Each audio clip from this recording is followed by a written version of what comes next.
इन 10 points को समझने के बाद आपको अंदाज़ा होगा पाकिस्तान के सदर का इंतखाब कैसे होता है और सदर बनने के बाद सदर की बुनियादी जिम्मेदारियां क्या होती हैं। अस्सलाम वालेकुम, मैं हूं अब्बास मलिक, यूट्यूब चैनल सोच कबीला के साथ आपकी खिदमत में हाजिर हूं। अगर आपने मेरे चैनल को सब्सक्राइब नहीं किया प्लीज़ सब्सक्राइब करें, लाइक करें, कॉमेंट करें और शेयर करें। तो सबसे पहले वीडियो स्टार्ट करते हैं और मेरा पहला पॉइंट है स्टेटस। स्टेटस क्या होगा सदर का? पाकिस्तान में जब वो सदर इलेक्ट हो जाता है उसका स्टेटस क्या होगा?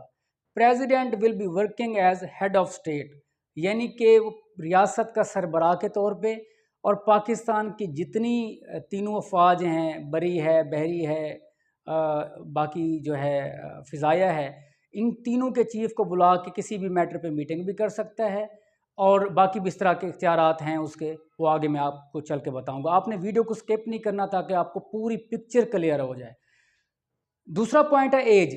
एज जो पाकिस्तान के सदर की है उसकी रिक्वायरमेंट है 45 ईयर्स, 45 साल होना ज़रूरी है। तीसरे नंबर पे है इलेक्शन। पाकिस्तान का सदर बनने के लिए जो इलेक्शन का प्रोसेस फॉलो होता है उसमें सदर की अहलियत सबसे पहले ये देखी जाती है कि वो मुस्लिम हो, यानी कि कोई भी नॉन मुस्लिम पाकिस्तान का सदर नहीं बन सकता।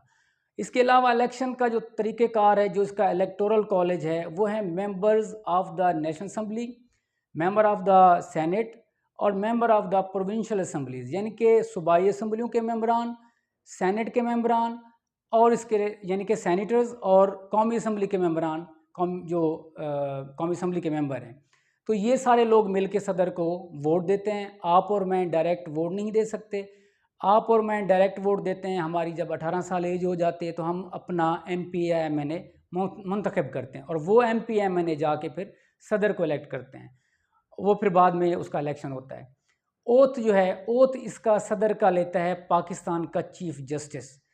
और 5वें नंबर पे है कंडीशंस। कंडीशन ये है कि पाकिस्तान का जो सदर है उसका कोई भी प्राइवेट कोई और ओहदा नहीं रख सकता, कोई गवर्नमेंट ऑफिस को या पब्लिक ऑफिस को होल्ड नहीं कर सकता, इस तरह की लिमिटेशंस होती हैं।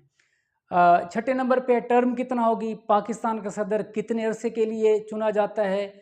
5 साल के लिए सदर चुना जाता है, 5 साल के लिए वर्क करेगा। अगर इन केस असम्बली डिज़ोल्व नहीं होती, किसी वजह से और मामलात बढ़ जाते हैं, जैसे आपने देखा कि लास्ट ईयर जब इसके PMLN की गवर्नमेंट जो है ना, PDM की गवर्नमेंट बनी और उसमें बाद में इलेक्शन लेट होते गए, तो जितना लेट होते गए प्रेसिडेंट RF अलवी का जो ड्यूरेशन है वो बढ़ता चला गया। तो जब तक इलेक्शन नहीं हुए, फिर दूसरे सदर नहीं आए, तब तक वो अपनी सीट में और अपने ऑफिस में ही रहे, प्रेसिडेंट ऑफिस में। 7वें नंबर पे पावर क्या है सदर की पावर, क्योंकि 58(2)B के बाद जब 2010 में ये सारी रिफॉर्म्स लाए गए थे, उसके बाद सदर के इख्तियारात मुंतकिल करके वज़ीर आज़म को दिए गए थे। लेकिन फिर भी इस वक्त भी सदर के पास ये इख्तियार है कि अगर कौमी असम्बली से यानी कि लोअर हाउस से, अपर हाउस से यानी कि सेनेट से कोई भी बिल आता है उसको दोबारा रिव्यू के लिए भेज सकते हैं, नल इनवाइट कर सकते हैं, इस तरह की इनकी।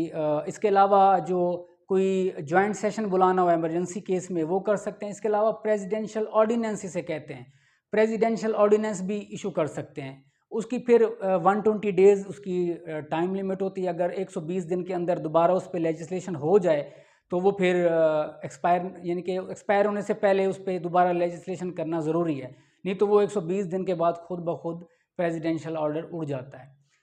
अच्छा, ड्यूटीज़ हैं। ड्यूटीज़ इनमें जैसे जॉइंट सेशन की मैंने बात की, इसके अलावा जो फेडरल कैबिनेट है उसके साथ मीटिंग करना, उसके साथ कोऑर्डिनेशन में रहना, उनकी सारी काउंसलिंग को देखना।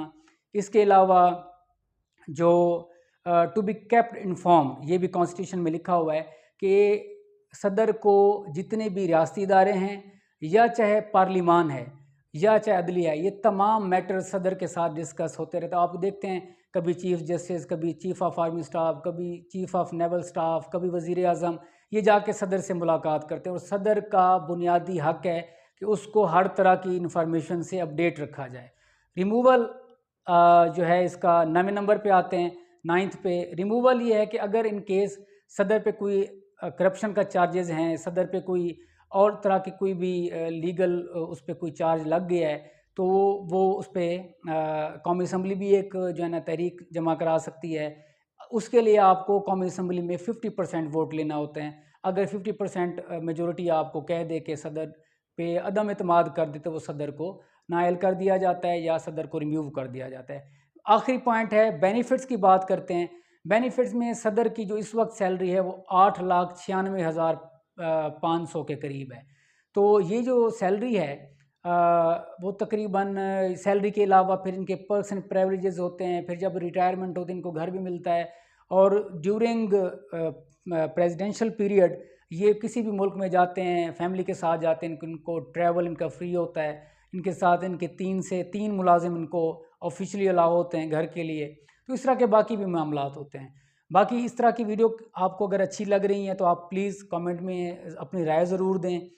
इस तरह अगर आप चाहते हैं कि वज़ीर आज़म के प्रोटोकॉल, वज़ीर आज़म के मैंडेट पे, वज़ीर आज़म के जो इलेक्शन का प्रोसेस है उस पर बात की जाए तो आपने कमेंट में बताना है ताकि मैं उस पर वीडियो बनाऊँ। अपना ख्याल रखें, इंशाल्लाह फिर मिलते हैं अगली वीडियो में।